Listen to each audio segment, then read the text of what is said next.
3월 셋째 주일입니다. 오늘은 마태복음 13장 44절에 있는 말씀. 하늘나라는 밭에 묻혀있는 보물에 비길 수 있다. 그 보물을 찾아낸 사람은 그것을 다시 묻어두고 기뻐하며 돌아가서 있는 것을 다 팔아 그 밭을 산다. 또 하늘나라는 어떤 장사꾼이 좋은 진주를 찾아다니는 것에 비길 수 있다. 그는 값진 진주 하나를 발견하면 돌아가서 있는 것을 다 팔아 그것을 산다. 또 하늘나라는 바다에 그물을 쳐서 온갖 것을 끌어올리는 것에 비길 수 있다. 어부들이 그물이 가득 차면 해변에 끌어올려 놓고 앉아서 좋은 것을 추려 그릇에 담고 나쁜 것은 내버린다. 이렇게 설명을 합니다. 이게 이제 천국에 대한 비유죠. 복음서 저자들, 그리고 유대인들에게 있어서의 천국이라는 것은 신이 주는 선물, 이렇게 이해를 한 겁니다. 인간이 노력으로 만들어 나가는 것이 아니라 이미 만들어져 있는 상태로 존재하는 천국을 이야기하는 거예요. 그러니까 밭에 보물을 묻어놓은 거죠. 누가? 여기서 누가 보물을 묻어놨느냐 이 말이에요. 밭에서 보물이 저절로 생기지 않습니다. 진주 역시도 진주가 저절로 생기지 않아요. 조개가 그 아픔을 인내하며 만들어내는 게 진주죠. 그리고 상인이 어떤 그 진주를 가지고 있다? 자기 게 아니에요. 고기 잡는 것도 마찬가지란 말입니다. 뭔가 따로 존재하는데, 신이 만들어 놓은 곳이 존재하는데 이것을 천국이라는 개념으로 잡은 거예요. 그런데 이제 이거를 한 가지 말씀하고 더 살펴보면 마태복음 11장 12절에 세례자 요한 때부터 지금까지 하늘나라는 폭행당해왔다. 그리고 폭행을 쓰는 사람들이 하늘나라를 빼앗으려고 한다.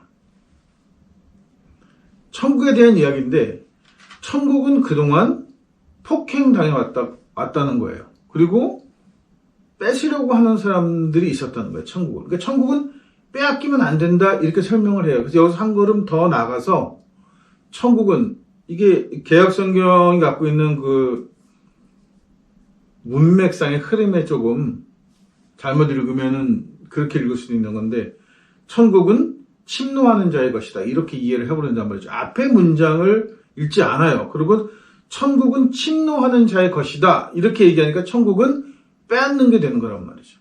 자, 이게 힘이 세면 내가 빼앗을 수 있는데 빼앗을 만한 능력이 안 되면 돈 주고 사야 되는 거예요. 아까 밭에 숨긴 보물처럼 내가 진주처럼 돈을 주고 사는 천국이든가 아니면 내가 힘이 좋아서 빼앗는 천국이든가 이런 개념으로 천국을 이해했다는 거죠. 그러니까 무언가를 자꾸 빼앗으려고 하는 거예요. 사고. 이 밭에 대한 이야기는, 밭에 묻힌 보물에 대한 이야기는 세계 여러 문화권에서 전해져 내려옵니다. 우리가 어렸을 때 들었던 이야기 중에 밭에 대한 이야기가 뭐냐 하면 어느 아버지가 돌아가시게 됐는데 자식들을 모아놓고 유언을 해요. 내가 밭에 보물을 묻어두었다. 그래서 그 유언을 들은 자식들은 아버지가 돌아가시자 그 밭을 막 파기 시작합니다. 사정없이 파기 시작해요. 왜? 보물이 묻혀있다고 하니까. 그러니까 온 그 가족들이 들러붙어서 그 밭을 막 들춰내고 판단 말이에요. 제가 언젠가 한번 이 이야기를 한 적이 있었는데 제가 군대 시절에 통신병 복직도 갖고 있어가지고 그 산에 이 전화 전선을 매설하는 작업을 하게 됐어요. 그래서 땅을 깊이 파서 이제 적어도 이 가슴 높이 이상까지 깊이 파가지고 얼지 않는 지역까지 파가지고 그 안에다 전화선을 묻었는데 아무리 해도 길을 따라가기 어려우니까 논을 쭉 가로질러서 전화선을 묻어야 될 이 상황이 벌어졌어요. 그래서 이제 논 주인하고 상의를 해서 추수가 끝난 다음에 가을에 땅을 이 가슴 높이까지 파서 거기다가 전화선을 묻고 다시 흙을 덮었어요.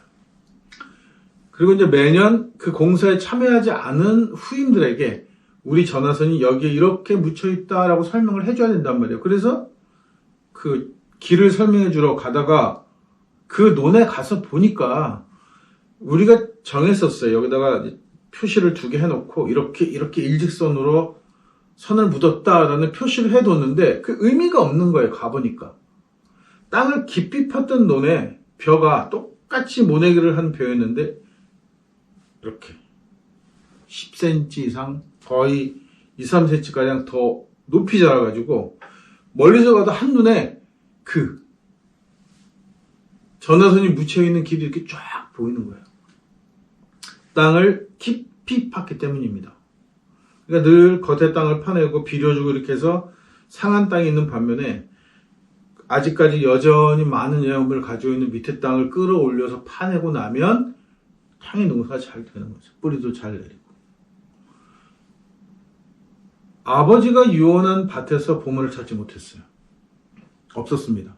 아무리 파도 중장비를 동원해서 다 들춰내도 그 밭에서 보물이 나오지 않았어요. 그러니까 자식들이 에이 우리 아버지가 구라쳤어 이렇게 하고 넘어갔는데 그해 그 밭에 심은 곡식이 다른 밭에 비해서 어마어마하게 많은 소득을 냈고 굉장히 좋은 열매를 맺었단 말이에요. 그때 자식들이 깨달아요. 아버지가 얘기하는 것은 밭 속에 어떤 특정한 보물을 묻었다라는 의미가 아니라 밭을 깊게 갈고 노력하면 남보다 더 좋은 작물을 얻을 수 있겠구나. 이걸 보물이라고 부르신 거구나라고 아버지의 마음을 이해했단 말이죠.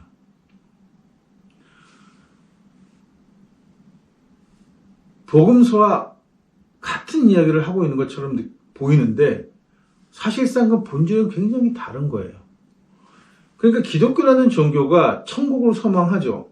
불신 지옥, 예수 천국 이렇게 하면서 예수를 믿고 주로 고백하고 세례받고 죄씻김을 받으면 천국에 갈 수 있다. 이 천국을 굉장히 소망하고 내가 착하게 살고 이렇게 교회를 봉사하면서 살면서 애쓰는 이유는 내가 죽은 뒤에 천국에 간다고 하는 지옥이 아닌 천국에 간다고 하는 소망을 가지고 살아가는 경우가 많아요. 이 천국에 대한 소망은 무슬림 같은 경우에는 죽어서 낙원에 간다고 하는 그래서 성전에 참여해서 죽으면 낙원에 간다라고 믿었기 때문에 자살조끼 폭탄도 있고 막 그렇게 테러리스트가 되는 거죠. 그러면서 전혀 부끄럽지도 않고 죄책감도 없어요. 왜냐하면 자기는 그렇게 죽어야 낙원, 천국에 갈 수 있으니까. 이렇게 천국은 주어진 것으로 설명하다 보니까 내가 못 가지면 뺏어서라도 가져야 되는 거로 설명을 했단 말이에요. 그래서 제가 기독교 문화과에서 자본주의가 나왔다 이렇게 얘기하면 경우에 따라 사람들이 아니라고 얘기하지만 로마의 국교가 된 이후의 기독교, 이 바탕에 깔려있는 유대교부터 시작해서 이 바탕에 깔려있는 건 무엇이냐 하면 로마의 국교가 되기 전까지 유대교 전통에서는 눌린 자들이었어요. 즉 다시 말하면 뭐냐면 저 밭에 보물이 숨겨져 있는데 그 밭을 내가 살만한 경제적인 능력도 되지 않았고 힘도 세지 않아서 빼앗을 수도 없어서 변두리에서 그냥 주점주점 돌아다니면서 부러워만 하고 있는 존재였단 말이에요. 구약성경 읽으면 다 그런 얘기예요. 자기네가 야훼라고 하는 어마어마한 보화를 가지고 있는 민족인데도 불구하고 늘 찌질했던 거죠. 전쟁에서 한번 제대로 이겨본 적도 없어. 주변 국가를 상대로 강대국이 된 적도 없어. 싸움만 나면 포로로 끌려가서 노예로 살아야 해. 이런 것들을 살면서 늘 천국을 부러워만 했지 실제로 가져본 적이 없었던 거예요. 그러니까 천국을 어떻게 하든 기회만 되면 빼앗으려고 하는 거죠. 그게 2차 대전 이후에 팔레스타인에 이스라엘이 생기면서 그 짓을 하고 있는 거잖아요, 지금. 원래 살고 있는 팔레스타인들을 밀어내고 그 자리를 자기 땅인 양 빼앗는 거란 말이에요. 천국이라서 그래, 이게. 파라다이스고 나오니 시온이 결국 천국이잖아요, 그들한테는. 빼앗으려고 하죠. 왜? 성경 자체가 천국은 빼앗는 자들의 것이다. 빼앗김을 당하기도 하니까 빼앗을 수도 있는 것이라고 가르치고 있기 때문이에요. 빼앗을 만한 힘이 안 되면 돈을 열심히 벌어서 자본으로 살아. 결국은 무언가 내 욕망을 사야만 하는, 내 소망을, 꿈을 사야만 하는 것으로. 그게 자본주의지 뭐 다른 게 자본주의겠습니까? 우리처럼 열심히 일해서 내 땅을 비옥하게 만들어서 여기서 나오는 소득을 가지고 내가 잘 살아보자는 것과 자기는 노력하지 않고 남이 노력해서 만들어놓은 무엇을 빼앗거나 사겠다고 하는 것은 개념 자체가 다른 거예요. 그래서 제가 자본주의가 천박하다고 늘 말씀을 드리는 겁니다. 그래서 로마의 국교가 되기 이전까지는 그렇게 찌질해서 천국을 부러워만 했지 절대 가져본 적이 없었던 유대교가 로마의 공의를 받고 국교가 되면서 이제부터는 천국을 소유하고 그 천국을 더 부유하게 만들고 남이 가지고 있는 천국을 빼앗는 종교로 바뀌게 됩니다. 가장 성서가 이야기했던, 복음서가 이야기했던 드디어 천국을 빼앗기는 자가 아니라 뺏는 자가 된 거죠. 그래서 침략적인 종교의 앞장을 섰고 복음을 전파하는 것이 자기네들이 침략적 핵이라는 것을 깨닫지 못했어요. 선교가 뭐예요? 식민 지역의 문화에 들어가서 선교라는 이름으로 그 전통 문화를 야만으로, 전통 종교를 미신으로, 그리고 조상들을 사탄 마귀를 만들어서 다 쓸어내고 그 자리에 기독교를 세우면서 그 기존의 문화와 종교들이 만들었던 보화들을 알차게 뽑아먹는 게 기독교잖아요. 한국에 들어와서 기독교가 부패했다는 얘기를 참 많이 합니다. 모습이 많이 바뀌긴 했어요. 왜냐하면 한국애들 심성 자체가 굉장히 종교적이에요. 그리고 한국애들의 심성은 하늘에 순복하는 순종적인 성을 갖고 있어. 거기다가 왕조 시대 때 들어왔기 때문에 절대 권력에 대한 복종심도 있어요. 그러니까 동학혁명이 일어나서 민중혁명이 일어났지만 그 와중에도 한쪽은 여전히 왕을 섬겨야 한다라고 하는 사람들이 있었던 거란 말이에요. 그만큼 민족 자체가 가지고 있는 성향이 기독교가 들어와서 뽑아먹기 아주 좋았다는 거죠. 알차게 다 뽑아먹었습니다. 그래서 교회는 자기 살림보다, 자기 자식보다, 자기보다도 더 중요하게 교회를 중요하게 생각하고 교회에서 밥 벌어먹는 그 밥 벌어져들인 목사나 사제들을 먹여 살려고 그렇게 애를 쓰고 교단을 부흥하게 만들고 교회를 크게 짓는 일에 자기 모든 것을 다 헌신할 수 있는, 결국은 뭐냐 하면 교인들이 만들고 가지고 있어야 할 천국을 빼앗아서 종교의 천국을 만든 거죠. 기독교의 천국을. 그렇게 해서 만들어진 천국은 누가 가져갔습니까? 목사들 자식들이 세습해서 가져갔잖아요. 교단이 자기네 조직을 만들고 대대로 자기네 조직에서 인정하는 그 성직자들의 밥벌이통으로 사용하고 있는 거잖아요. 다르지 않습니다. 개신교는 개인사업자니까 자식한테 세습해서 물려주는 거고, 가톨릭은 그룹이니까 그룹이 지속적으로 독점해서 물려먹는 거예요. 그 조직에 들어와서 조직원이 되면 먹고 살 수 있게끔 해주고, 뭐 다른 거예요? 세습하고 그거하고 뭐가 다른 겁니까? 규모만 다를 뿐이지, 방법만 다를 뿐이지. 그렇게 천국을 계속해서 빼앗는 거예요. 열심히 벌어서 내 자식 소고기 먹일 돈을 헌금으로 바치고 목사 자식 소고기 먹이는 거예요. 신부들 모여서 소고기 처먹는 거란 말이죠. 나는 소고기 먹는 걸 구경만 해. 그럼 결국 교인들 입장에서 늘 천국을 빼앗기는 거죠. 그런데 빼앗기고 있는데 왜 교인들은 계속해서 그렇게 빼앗기느냐 하면, 지금은 빼앗기고 있지만 죽고 나면, 예수가 재림하면 그 천국을 돌려받을 수 있다. 그 천국은 너희들의 것이라고 설명하고 있기 때문이에요. 그러니까 천국은 영원히 뭐다? 밭속에 묻혀있는 금화가 들어있는 항아리 같은 거다. 근데 이 항아리는 계속해서 파서 찾아내야 돼요. 그러니까 이렇게 얘기하는 거예요. 너희가 열심히 파지 않았기 때문에 항아리를 찾지 못하는 거야. 그거보다 더 깊이 파면 항아리가 있는데 너희가 그 깊이 이상으로 파지 않은 거야.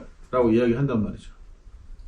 온라인 게임들을 하다 보면 자기가 원하는 아이템을 갖기 위해서 굉장히 그 노력들을 해요. 그거를 이제 노가다를 뛴다고 합니다. 그래서 열심히 앵벌이를 해가지고 아이템을 얻으려고 며칠을 두고 일을 하고 뭐 그 작업을 하고 밤을 새워가면서 게임을 하는데 그 아이템이 나오지 않아요. 그러면 그 아이템을 먼저 갖고 있는 사람이 뭐라고 얘기하냐면 원하는 템은 나올 때까지 해야 되는 거야. 한마디로 노력이 부족해서 네가 아이템을 아직까지 못 찾은 거라고 얘기하는 거. 없지 않다는 거예요. 왜 없지 않냐면 종교인들 입장에서는 교회 입장에서는 성직자들 입장에서는 천국이 있잖아요. 내가 특별히 노력하지 않아도 노동하지 않아도 땀 흘리지 않아도 삼시세 때 월급 챙겨주는 교인들이 있잖아요. 신자들은 정금이 통일되어가는 그 쌀을 먹으면서까지 성미만큼은 가장 좋은 쌀을 드려야 한다 해서 일반미를 갖다 드렸잖아요. 그러면 그것도 나중에는 성미는 입이 까칠해서 못 먹겠다 이절을 하고 그보다 더 비싼 쌀을 사서 쳐드신 것들 아니에요?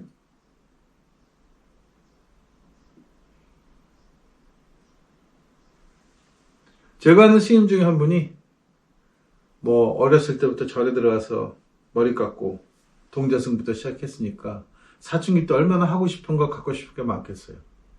그러니까 동자승들끼리 수도승들끼리 몇 모여서 시주에 온 쌀을 가지고 쌀을 몰래 퍼다가 밑에 있는 쌀집에 내다 팔고 그 돈으로 자기네들이 원하는 걸 샀다는 거예요. 그렇게 한동안 했는데 소문도 났고 뭐 쌀집 주인이 주지스님한테 연락도 했겠죠. 그러니까 이제 어느 날은 그 쌀을 또 팔아먹으러 나가려고 내려가는 길에 잡혔어요.